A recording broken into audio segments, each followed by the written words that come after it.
بسم اللہ الرحمن الرحیم۔ السلام علیکم۔ کیا آپ نے کبھی غور کیا ہے کہ جب بھی ہم اس دنیا کے آغاز پر سوچتے ہیں تو سوال ایک ہی پیدا ہوتا ہے کہ اس سے پہلے کیا تھا؟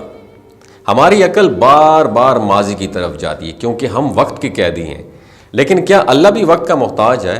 کیا آپ نے کبھی سوچا کہ تخلیق کائنات سے پہلے اللہ تعالیٰ کیا کر رہا تھا؟ کائنات میں کیا تھا؟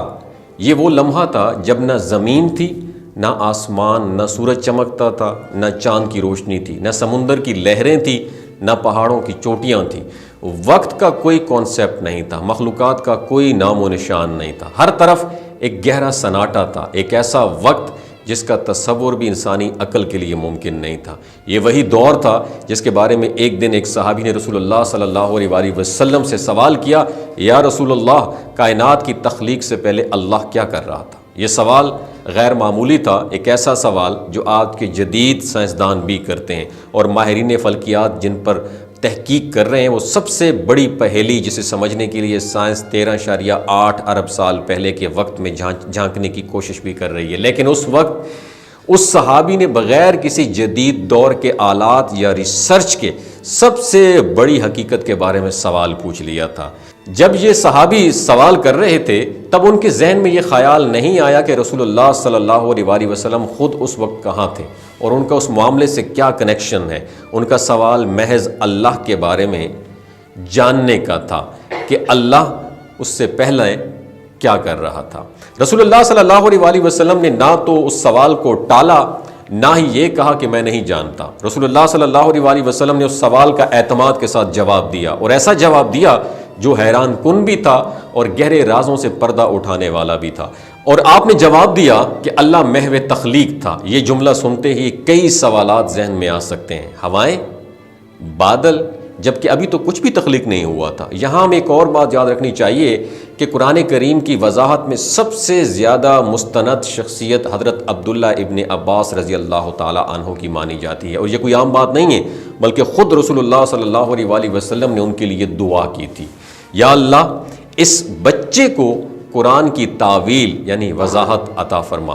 جب نبی کریم صلی اللہ علیہ وآلہ وسلم کی دعا قبول ہو چکی تھی تو پھر ہمیں کسی اور کی بات سننے کی کیا ضرورت؟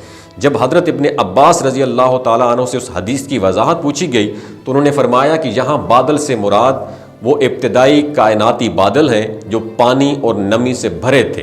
اب اگر ہم جدید سائنس کی طرف دیکھیں تو ہم حیران رہ جاتے ہیں، کیونکہ ماہرین فلکیات بھی یہی کہتے ہیں کہ ابتدا میں کائنات بے حد گرم، گیسوں اور دھول سے بھری ہوئی تھی، اور انہی بادلوں سے کہکشائیں، ستارے اور سیارے وجود میں آئے۔ یعنی جو بات رسول اللہ صلی اللہ علیہ وآلہ وسلم نے 1400 سال پہلے فرمائی، آج سائنس بھی اسی کی تصدیق کر رہی ہے۔ جب بھی کوئی ایسا سوال ذہن میں آئے تو سب سے پہلے ہمیں وحی کی روشنی میں دیکھنا چاہیے، کیونکہ سچائی ہمیشہ وہی ہوتی ہے جو اللہ اور اس کے رسول نے فرمائی ہوتی ہے۔ آج سائنس لاکھوں تجربات کے باوجود جس نتیجے پر پہنچی ہے وہ حقیقت پہلے ہی ہمارے دین میں موجود ہوتی ہے۔ یہی وجہ ہے کہ اللہ تعالیٰ نے فرمایا، ہم ان قریب اپنی نشانیاں انہیں آفاق میں بھی دکھائیں گے اور خود ان کے اندر بھی، یہاں تک کہ ان پہ واضح ہو جائے کہ یہ قرآن برحق ہے۔ سورہ فصلت آیت نمبر 53 میں یہ درج ہے۔ آج سائنسدان طاقتور دوربینوں سے آسمانوں میں جھانک رہے ہیں، ریاضی کے پیچیدہ فارمولوں کے ذریعے کائنات کی ابتدا کو سمجھنے کی کوشش کر رہے ہیں، مگر آخر میں وہ اس نتیجے پر پہنچے ہیں۔ کس نتیجے پر پہنچے ہیں؟ کہ ابتدا میں گیسوں اور بادلوں کا ایک بحر بے کراں تھا، جہاں سے کہکشائیں، ستارے اور سیارے تخلیق ہوئے، اور یہی وہ حقیقت ہے جسے نبی کریم صلی اللہ علیہ وآلہ وسلم نے 1400 سال پہلے چند سادہ مگر پراثر الفاظ میں بیان فرما دیا تھا۔ کیا یہ محض اتفاق ہے یا نہیں ہے؟ یہ اس بات کی دلیل ہے کہ آج جو علم سائنس دریافت کر رہی ہے وہ در حقیقت وحی کے ذریعے 1450 سال پہلے نازل ہو چکا تھا۔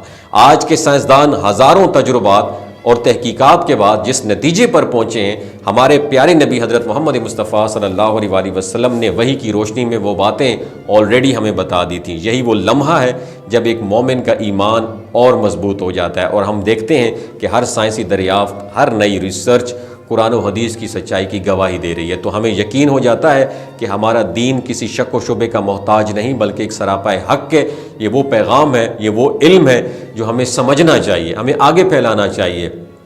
کیونکہ آخر میں انسان جتنا بھی تحقیق کر لے سچائی وہی رہے گی جو اللہ اور اس کے رسول صلی اللہ علیہ وآلہ وسلم نے بتائی ہے۔ اپنا بہت خیال رکھیے گا، اللہ حافظ۔ یہ جو گلگت بلتستان کے لوگ ہوتے ہیں نا، ان کی ایوریج عمر 90 سال سے بھی زیادہ ہوتی ہے۔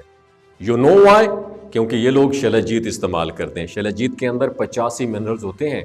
اگر آپ چیزوں کو جلدی بھول جاتے ہیں، مردانہ کمزوری محسوس کرتے ہیں، اولاد جیسی نعمت سے محروم ہیں، اور آپ سپرم کاؤنٹ آپ کے کم ہیں، ٹیسٹوسٹیرون ہارمون امبیلنس ہے، آپ سدا بہار جوان نظر آنا چاہتے ہیں، خون کی کمی کو دور کرنا چاہتے ہیں، ہڈیوں جوڑوں کے دردوں سے نجات حاصل کرنا چاہتے ہیں، موٹاپا کم کرنا چاہتے ہیں، تو ڈاکٹر اسد محمود کی پیور اینڈ نیچرل شلجیت ضرور استعمال کریں۔ ایک بات آپ نے دماغ کی کھڑکیوں کو کھول کے اپنی سننی ہے، ہمیشہ آرگینک اور قدرتی چیزوں کا استعمال کریں، کیمیکل والے فوڈ سپلیمنٹ خدا رہا استعمال نہیں کرنے۔ اگر آپ ڈاکٹر اسد محمود کی پیور اینڈ نیچرل شلجیت کو آرڈر کرنا چاہتے ہیں، نیچے دیے گئے نمبر پر واٹس ایپ کریں۔ 3 باتوں کا خیال رکھنا ہے: ہائی بلڈ پریشر میں مبتلا افراد، خواتین جو پریگننٹ ہیں، اور 15 سے 20 سال کی جو نوجوان نسل ہے جو غیر شادی شدہ ہیں، اپنے سیکشول پاور کو بوسٹ کرنے کے لیے استعمال کرنا چاہتے ہیں، تو ڈاکٹر کی ایڈوائس کے بغیر استعمال نہ کریں۔ باقی سارے لوگ بے دھڑک گرمی اور سردیوں میں استعمال کر سکتے ہیں۔ اپنا بہت خیال رکھیے گا، اللہ حافظ۔